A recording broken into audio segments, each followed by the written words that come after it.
Salut les amis et bienvenue pour cette deuxième partie relative à la rétrospective Berserk. Aujourd'hui, je m'intéresse à l'œuvre de Miura de manière très générale, il y aura un peu de spoil bien évidemment, mais j'essaierai de rester vague autant que possible, tout en essayant de résumer 40 tomes en quelques minutes, ce qui n'est pas simple du tout tant le sujet est vaste. Comme je l'ai dit dans la première partie, Berserk se situe à une époque médiévale pré-Renaissance.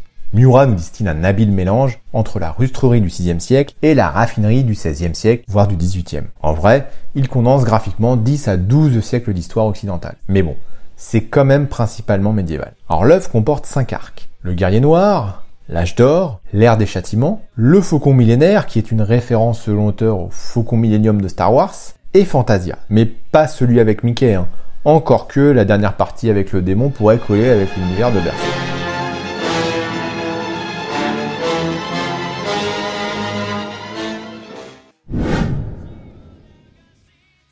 Si c'est grâce à Glénat que l'on peut goûter à ces 5 arcs, l'arrivée de Berserk en France n'a pas été une mince affaire. D'abord publié en 1996 par Samurai Éditions, il n'existe qu'un seul tome sorti puisque cet éditeur ne bénéficiait d'aucun droit. Puis, c'est Dynamic Vision qui a repris le flambeau en 2002 pour s'arrêter au 6e tome. Et puis après cela, en 2004, Glénat s'en chargera jusqu'à ce jour, et c'est tant mieux pour nous. Autre élément important, l'univers se décompose en 3 dimensions. Le monde physique, c'est-à-dire le monde des hommes, le monde astral, c'est-à-dire le monde des fantômes et des créatures, et le monde d'Idéa, ou idéal, le monde des âmes, source de l'existence, mais on en sait peu à propos de ce monde-là. La bonne compréhension de tous ces points est importante, non seulement pour bien appréhender les enjeux, mais aussi pour comprendre le fonctionnement de la magie. Alors pour aller plus loin, voici un diagramme de Venn, tout en anglais, piqué sur l'excellent site skullknight.net. Il représente précisément les différents stades de l'existence. On a les 3 mondes principaux, à droite, ainsi que les états intermédiaires au centre et les exemples à gauche. Vous pouvez voir que tout en bas, on est dans le monde physique, c'est le royaume de Midland par exemple. L'interstice, c'est le seuil, la jonction entre le monde physique et le monde astral, là où se situent ceux qui portent la marque du sacrifice, comme Guts. Le point central du monde astral est lié à l'éclipse. Et puis, plus on s'enfonce dans les plans, et plus on rencontre des êtres surpuissants, comme ceux du God Hand, et on termine par les abysses. L'histoire se pose dans le royaume de Midland, meurtri par une guerre de 100 ans. La légende raconte que l'ancien royaume de Midland était gigantesque et était né grâce à un guerrier portant un casque en forme de crâne humain nommé Getheric, dit le Skull King, qui unifia tout le pays. Il bâtit alors un énorme empire, il édifia une cité capitale nommée Midland, et Getheric tomba dans la débauche et l'opulence, tandis que son peuple criait famine. Alors Dieu dépêcha 5 anges pour le punir et la cité disparut.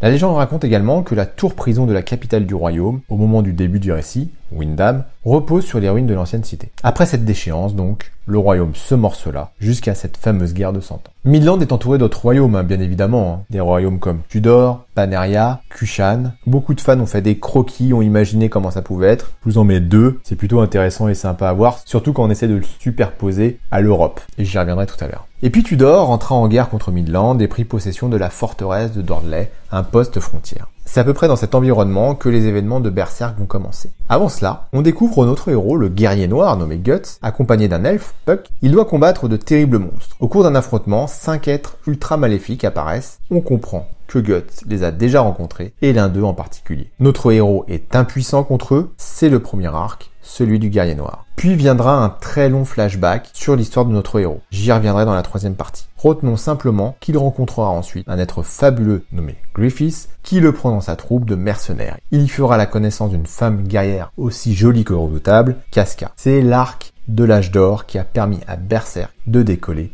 en 1991. Durant cet arc, le roi de Midland demande à Griffith et sa troupe du Faucon de récupérer justement le poste frontière d'Ordley, afin de mettre fin à la guerre de 100 ans. C'est pendant cette aventure qu'ils seront confrontés pour la première fois à un guerrier hors du commun, Zod l'immortel, qui alertera Guts des dangers qui l'attendent en restant auprès de Griffith. Ce dernier victorieux est anobli et établit un stratagème pour évincer ses opposants. Midland va alors connaître un petit moment de paix. Et puis Guts quitte la troupe du Faucon. Griffith, dépité, couche avec la fille du roi. Il se fait alors enfermer et torturer pour cela, ce qui déclenche l'ensemble des événements, se concluant par le tabat et la transcendance de Griffith en archange nommé Fento. Ce qui a pour conséquence de créer des passerelles entre le monde astral et le monde des hommes. Cet événement est traumatisant. Toute la troupe du Faucon est sacrifiée, les monstres se déchaînent, il y a du sang et des boyaux partout, Casca est violée, Guts est mutilé, Griffiths est devenu un traître et l'énigmatique Skull Knight intervient pour sauver nos héros. Cet événement conclut l'arc de l'âge d'or et enchaîne avec l'arc de l'ère du châtiment.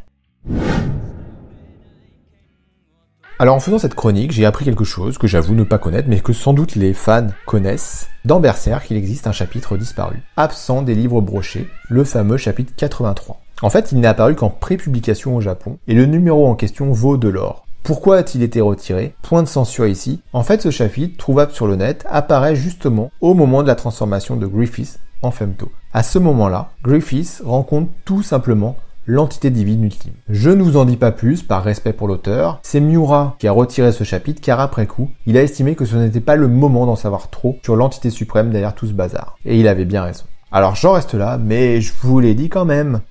La paix ne fut donc que de courte durée. Le roi, préférant rechercher Griffiths, délaisse la sécurité de son royaume et l'Empire Kushan en profite pour s'emparer de la capitale Windham et emprisonner la princesse Charlotte. De son côté, Guts continue sa pénitence et affronte de multiples apôtres, ces démons maléfiques issus du plan astral, délaissant quelque temps Casca pour assouvir sa vengeance. C'est le Guts du début du manga, celui qu'on a vu dans le tome 1. Comme Casca, il est marqué du sceau du sacrifice, il est donc en permanence sur le seuil, c'est-à-dire entre le monde physique et astral. Ayant délaissé Casca, elle se fera capturer et il ira la délivrer une nouvelle fois, puisqu'elle sera emprisonnée à Albion. Et il fera connaissance alors de nouveaux personnages, qui deviendront bien plus tard des alliés, comme Fernez ou Serpico. Il y a aussi Isidro, un mini-Guts, et puis on reverra le Skull Knight, qui l'alertera d'un nouveau sabbat. C'est à ce moment-là que Griffiths, réincarné dans le monde physique, refait surface et est rejoint par Zod l'immortel. Un nouvel arc narratif démarre et les héros doivent faire face à l'Empire Kushan. Griffiths et Guts se retrouveront de nouveau face à face, mais le Griffiths réincarné ne semble plus du tout avoir de ressenti pour eux. Guts tente de l'affronter, mais est stoppé par Zod. Au final, la troupe de Guts s'enfuira et Puck leur proposera d'aller sur Elfhelm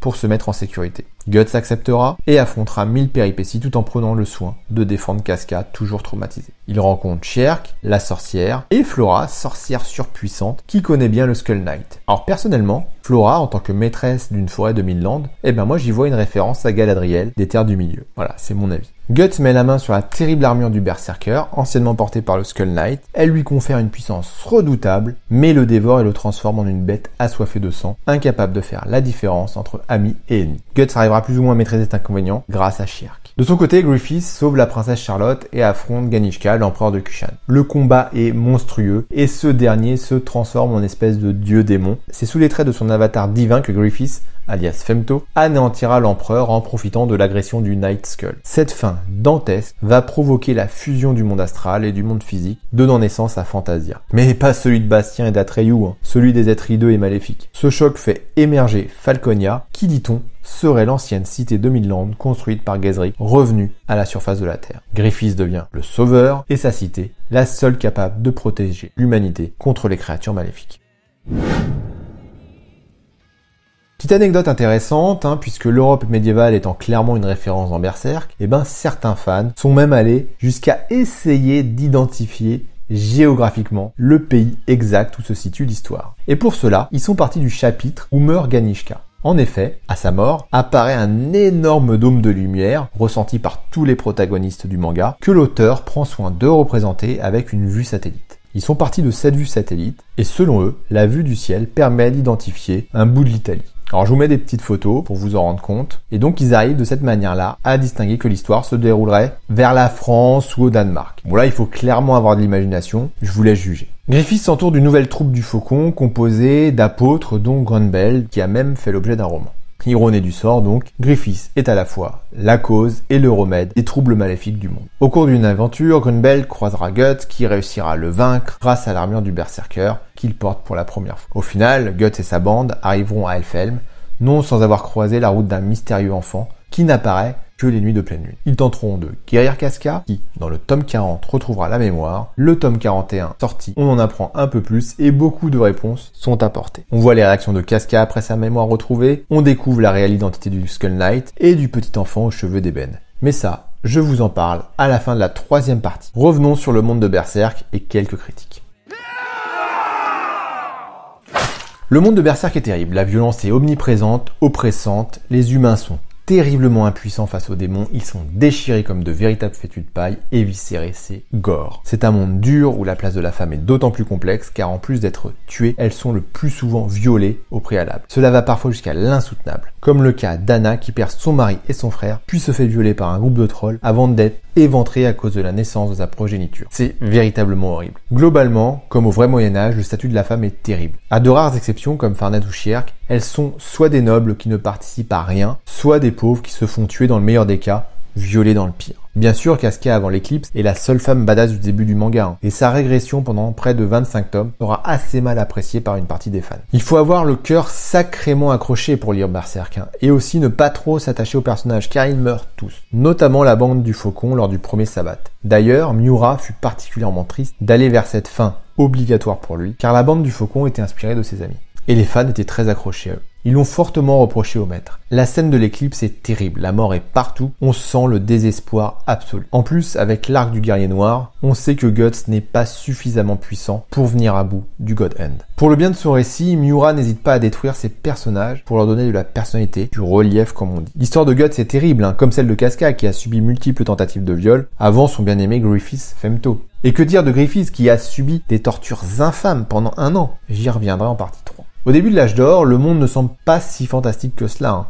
Il y a quelques incursions du chaos, mais ce n'est pas le plus flagrant. L'élément le plus troublant étant la présence de la fameuse Béhérite, pourpre, détenue par Griffith, et dont on sait à ce moment-là que c'est un objet du malheur. Miura fait donc de cet élément majeur de l'histoire ce qu'on appelle une ironie dramatique. C'est-à-dire que le lecteur sait que c'est un objet terrible, il l'a vu dans les premières pages, la version dégradée, la grise, et là, celle-ci, elle est pourpre, c'est encore pire. Et les héros ne le savent pas. On sait donc que quelque chose de terrible va se passer, mais on ne sait pas exactement quoi, ni quand, ni où. Et Miura monte tout un build-up pour arriver jusqu'à l'apothéose. La Béhérite pourpre est donc un objet mystique en forme d'œuf qui, sous certaines conditions, permet à son possesseur de se transcender et de devenir un être divin. Elle s'oppose aux Béhérites grises qui permettent également à un être humain de se transcender pour devenir un apôtre. Ces transcendances nécessitent des sacrifices. Griffiths sacrifiera son armée, Roslin, par exemple, sacrifiera ses parents. C'est après le premier sabbat que les mondes vont s'entrechoquer. Guts, qui porte la marque du sacrifice, se retrouvant sur le seuil, et après la mort de Ganishka, les deux mondes vont fusionner et on bascule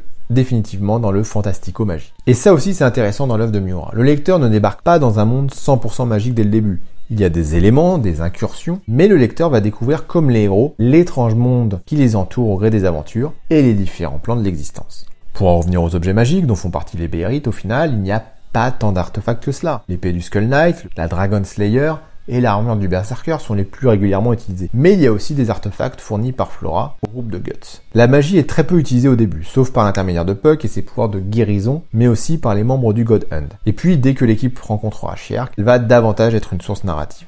Et c'est peut-être cet élément qui agace le plus, le glissement vers de la fantaisie. Alors certes, Berserk reste ultra violent, mais l'incursion de plus en plus forte de la magie et des faits, couplée à l'évolution du dessin qui perd le réalisme qu'il avait dans les premiers tomes, commence à inquiéter certains fans, comme la différence d'apparence de Griffiths par exemple, ou les gros yeux des personnages de second plan. Sur le site aprèsl'éclipse.net, un sobriquet a même été trouvé pour évoquer ce changement, ce basculement graphique. Berserk est requalifié de Moeserk. Alors Moe, pour résumer, est un style kawaii ultra cliché où on a tendance à ajouter dans le récit des trucs mignons, des oreilles de chat, des lunettes, des gros yeux et on perd un peu en sérieux. Ce qui est en totale contradiction avec l'univers ultra réaliste du manga. Alors moi ça me choquait déjà un peu avec Puck, mais force est de constater que dès que Guts commence à avoir un groupe qui le suit vers la moitié du manga, ça devient de plus en plus fréquent et effectivement le dessin grandement changé. Et peut-être qu'on perd un peu en intensité dramatique. D'ailleurs, c'est également à partir de ce moment que le manga va subir de plus en plus de critiques. Certes, il conserve son lot de fans indéfectibles ou des lecteurs qui continuent d'acheter parce qu'ils aiment bien,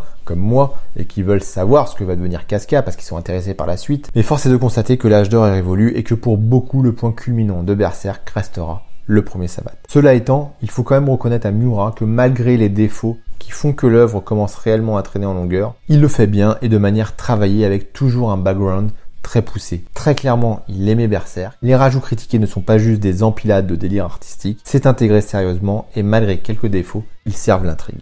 Du coup, je trouve certaines critiques un peu fortes, même si graphiquement, je les entends. Il faut les accepter, l'histoire évolue, peut-être pas dans le sens que l'on souhaite, mais je n'ai jamais eu le sentiment comme quoi Miura ne savait pas où il allait. Jusqu'à son tome 40, Berserk reste pour moi une sacrée référence et je lui pardonne tous ses petits défauts, même si je pense qu'il serait bon de conclure. J'en ai fini avec cette seconde partie. Dans la dernière, je m'intéresserai un peu plus au personnage, évidemment au trio principal et puis quelques autres. Et on parlera du tome 41. Je vous dis à très vite. En attendant, prenez soin de vous.